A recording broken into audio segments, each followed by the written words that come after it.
Hello everyone and welcome to another Venruki video. In this one, I've got something special for you guys.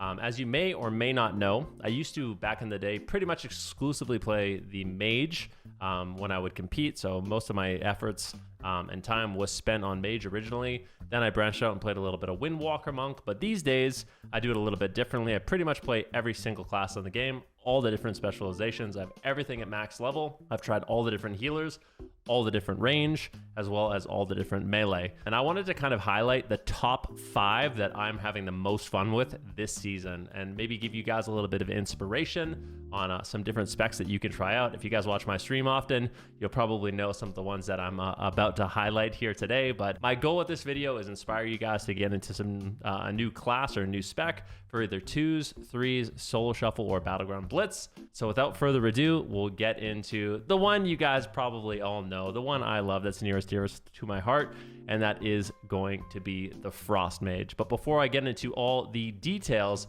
of why I love the Frost Mage and why I think you'll love it too, if you guys are anything like me, you know that sometimes World of Warcraft can have very long queues, especially if you are a solo shuffle enjoyer. If you're looking for something fun to do in the meantime while you sit those queues, you can check out the sponsor of today's video, Go Muffin, a cozy fantasy MMORPG with idle gameplay designed for mobile players. Players can enjoy a relaxing leveling experience and exciting dungeon fights with the option to switch between auto battle and manual mode.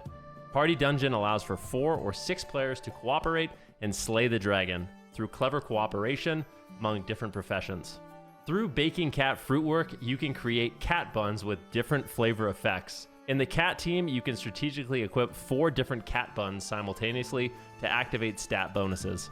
Summon 10 times to unlock new generation mounts. The upcoming 3rd class change will grant you an increase in combat power, as well as a brand new appearance. After the 3rd class change, a new skill pool will be unlocked, offering additional talent options and providing a more diverse growth path. Muffin is throwing a big party to welcome Bugcat Kapoo. You can directly purchase the Black Bugcat family outfit and Bugcat Kapoo mount paint series, or dive into the Black Bugcat's journal to complete loops and earn the Kapoo form outfit, stickers, and collab accessories. Don't forget to log in for free rewards like the Black Bugcat family background and Kapoo stickers. There are also lots of dailies such as the paper plane and fishing time events. Check out Go Muffin today on iOS and Android. You can click on the link in my description to check it out. And a big thank you to them for sponsoring today's video. All right, let's dive into number 1, and that is the Frostfire Frost Mage. Now, mage is obviously near and dear to my heart. Why do I love this specialization? I feel like right now, the design of Frost Mage is one of the best it's been. There's gonna be people that disagree with me, but I think you have such a diverse kit at the moment. There's a ton of playmaking capabilities. Obviously, you do a tremendous amount of damage when you have your Icy Veins up. The one downside of the Frost Mage is I feel like your damage is a little on the low side when you don't have your Icy Veins, but with Icy Veins, I think you're one of the most powerful specs in the game. It is a huge power spike.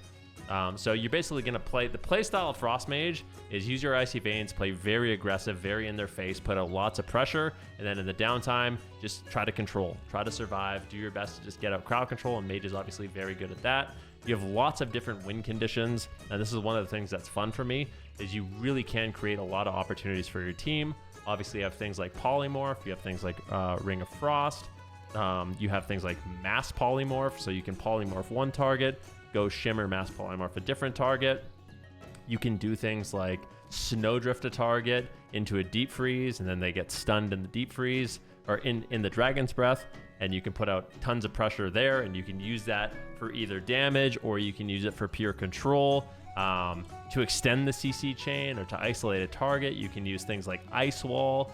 It's just a really fun play style, lots of crowd control, lots of unique utility that I don't think a lot of other specializations have. Obviously, Frost Mage is really strong right now. It actually makes me not want to play it as much because of how strong it is, but I have been playing it in Shuffle, Battleground Blitz, as well as 3v3, and it's one of my most enjoyable things to play.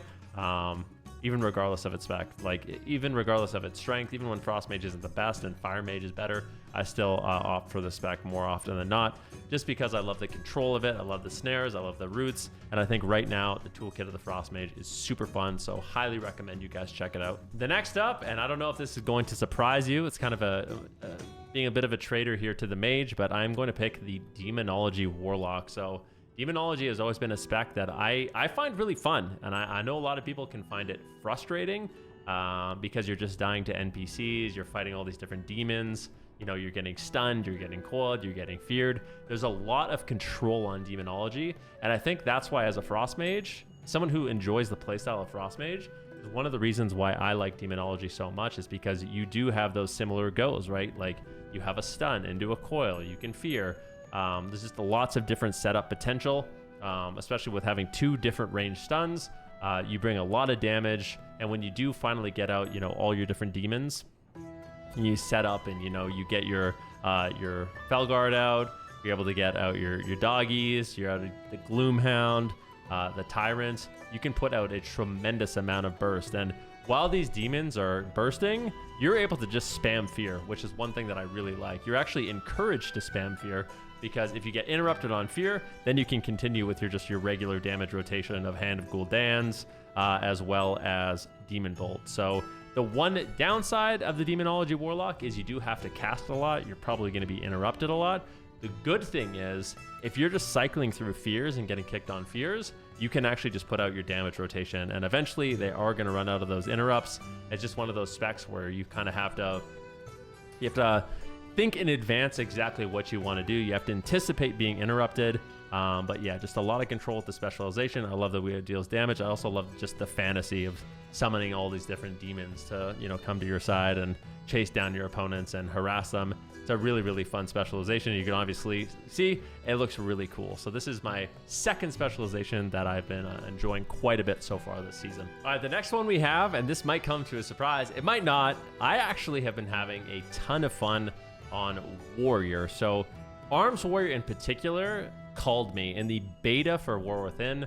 I made a Tauren Warrior Omega Cow on the Dragonflight beta, or the War Within beta, and I had a really good time, and I had decided at that point that I was just going to make an Arms Warrior. It actually has been bad outside of like at the beginning of this patch where it was really broken, just one-shotting everything, and it instantly got nerfed. I think in the preseason, Arms has been kind of mediocre until now. Arms actually feels insane, and the cool thing about Arms is it actually has 2 different hero talents that are really strong. So you have Colossus, which focuses more on like the demolish. Actually, I'll just tell you some of the main benefits. So you have Colossus, which is really cool. You have a stronger ignore pain, so you're very durable. You have a passive called Mountain of Muscle and Scars, which makes you take 5% less damage, deal 5% more damage, but just having the increased ignore pain, having Mountain Muscle Scars, you feel really durable and tanky as a Colossus Warrior, especially if you're playing higher versatility. And then of course you have those big juicy Mortal Strikes. You have the one-shot combos with the Demolish, which is really fun. So that is an option. You can play a lot of warriors like this. It's been fun for me. The second one you can go with is Slayer, and Slayer is going to focus more on having a little bit more ability through some of the passives in the tree, so you're going to be able to charge more, you're going to be able to use that Heroic Leap more, your Blade Storm is going to be up more often, and also your executes are really, really chunky. So when you are bursting on Warrior, you can get your bleeds up with the Thunderclap for Rend, as well as Thunderous Roar, so you have good pressure through your bleeds. And then when you really want to burst, you can use your Sweeping Strikes into a Colossus Smash, into a big Blade Storm, and you can just cleave down the entire team.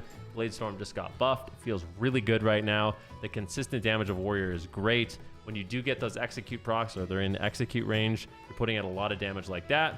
There are, of course, some downsides to Warrior, like you're going to be kited by mages and things like that, but you're going to have those fun moments as well when you're fighting Shadow Priests and you're fighting Warlocks, those classes that you do have a high uptime on. In cleave lobbies, you know, when you're getting value out of your disarms and your shockwaves, it's a really, really good time. And I just feel like, for me, Arms Warrior has one of the best kits in the game right now. Like, I think you have such a good mix of offense and defense, some really fun utility through Sharpened Blade, multiple stuns with Stormbolt, as well as Shockwave. You know, you can use your Intimidated Shout as a defensive utility to peel for your team, use it offensively on the healer, and then the way you deal damage I think is pretty fun as well. Obviously, like I said, there's some things you can have a frustrating experience on Warrior, but overall I feel like it has a really well designed kit, really well rounded, and I can tell, or I can feel why people are so loyal to the Warrior class. I think it's a lot of fun right now, and if you haven't tried Warrior, I highly recommend you do. It is super strong right now. I talked a big game about playing healer, and I actually have played all the different healing specializations, but there's one that keeps drawing me in. It keeps bringing me back, and that's the one I pretty much start all of my streams with these days, and that is the Mistweaver Monk. It recently got some buffs to, its core heals like Vivify, Enveloping Mist, as well as Renewing Mist. But the cool thing about Mistweaver Monk is it has a fair amount of offensive options. So one of the things I like the most about it is the PvP talent, Zen Spheres, and this is something you can get a lot of utility out of. So basically, you can put a Sphere of Despair up on an enemy target, and they're going to be taking 10% more damage. So just being able to manage that sphere, kind of like Zenyatta, like I mentioned, from Overwatch, is going to give your team a bunch of bonus damage. And I wish the bonus damage you gave from Sphere actually showed up as your damage done. So if you're a Mistweaver Monk that's consistently getting that, that buff up and buffing your team's damage by 10%, I kind of wish it showed that on details so you could truly see how powerful this ability is.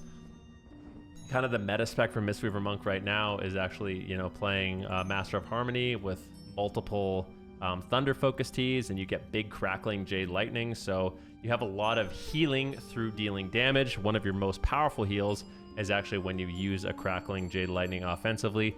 Not only does it do a lot of damage, a lot of bursts, which feels good to assist your team, but it also puts out a ton of healing. And one of the reasons why I like Mistweaver the Monk, first of all, aesthetically, I think it's beautiful.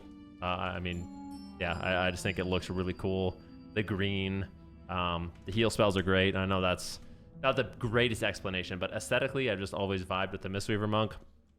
I like the fact that you're such a mobile healer, so you have multiple ways to kind of maneuver around the map with your teleports, your rolls, your extensions with Lighter Than Air, Tiger's Lust. Like, you're just a very mobile healer, which is fun.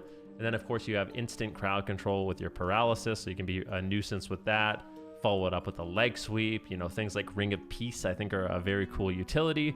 And then you have big saves in your Life Cocoon and your Revival, and even Shaylun's Gift right now, which is a very powerful heal. So for me, out of all the healer specs that I've played, Mistweaver Monk is the most fun. The one downside to Mistweaver Monk, I would say, since I've named a downside for most of these things, for most classes in my top 5, has been you are semi-susceptible to CC. So you have to be really good about your mobility, using your portal to line of sight, using things like Restoral to immune incoming magic crowd control to just try to get away.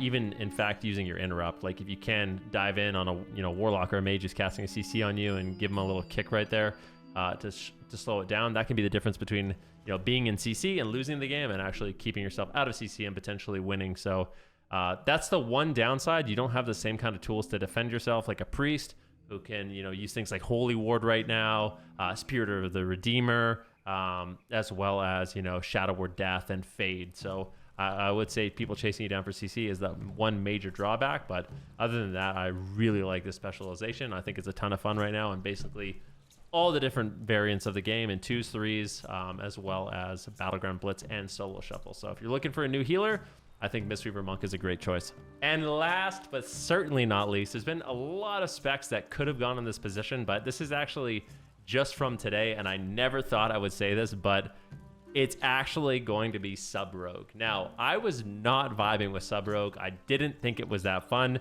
and I'll tell you why I didn't think it was that fun. Subtlety Rogue, especially in Solo Shuffle, feels like your win condition can often just be ruined by other people.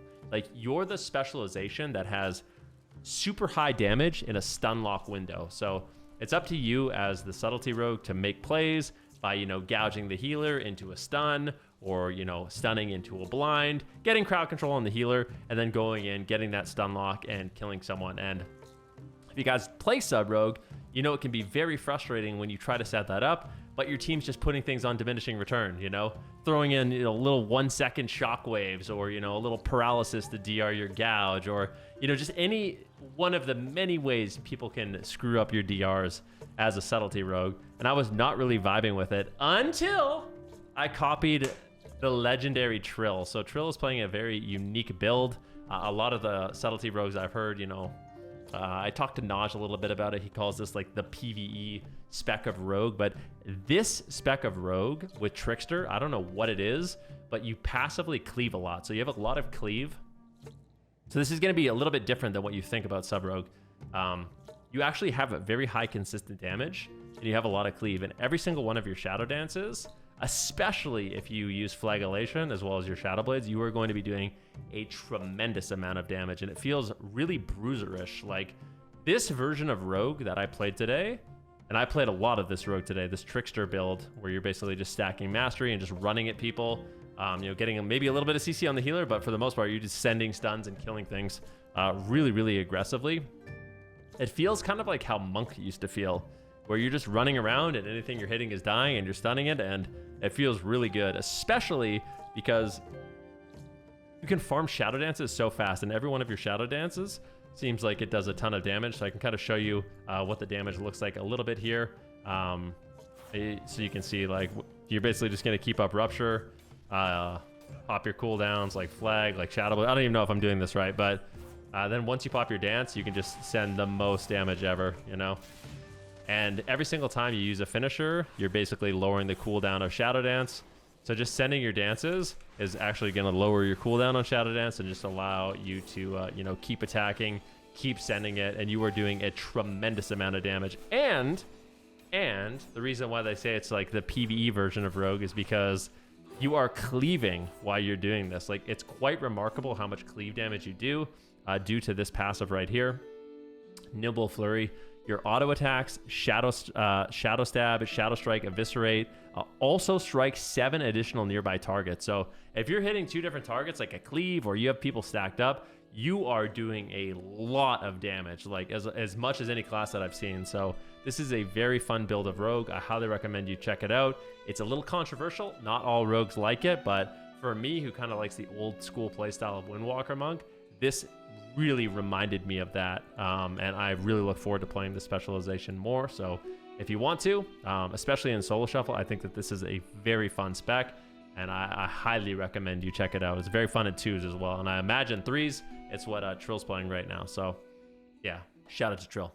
So guys, there it is, my top 5. We have them here. We've got the Frost Mage, the Arms Warrior, the Mistweaver Monk, the Demonology Warlock, and the Subtlety Rogue. These are kind of my favorite specializations right now, and the specializations I find myself always wanting to log on and play and really just mess around with. So hopefully you guys learned something with this. If not, so sorry, but thanks for sticking through all the way to this video. If you guys like videos like this, please let me know. Leave a like on the video, leave a comment. I always do appreciate it, and make sure you guys subscribe to the channel. We're very close to that goal of 100,000 subs, and each and every one of your subs is greatly appreciated. Thank you very much for watching, and hopefully you guys try these out and have some fun. Thanks, everyone.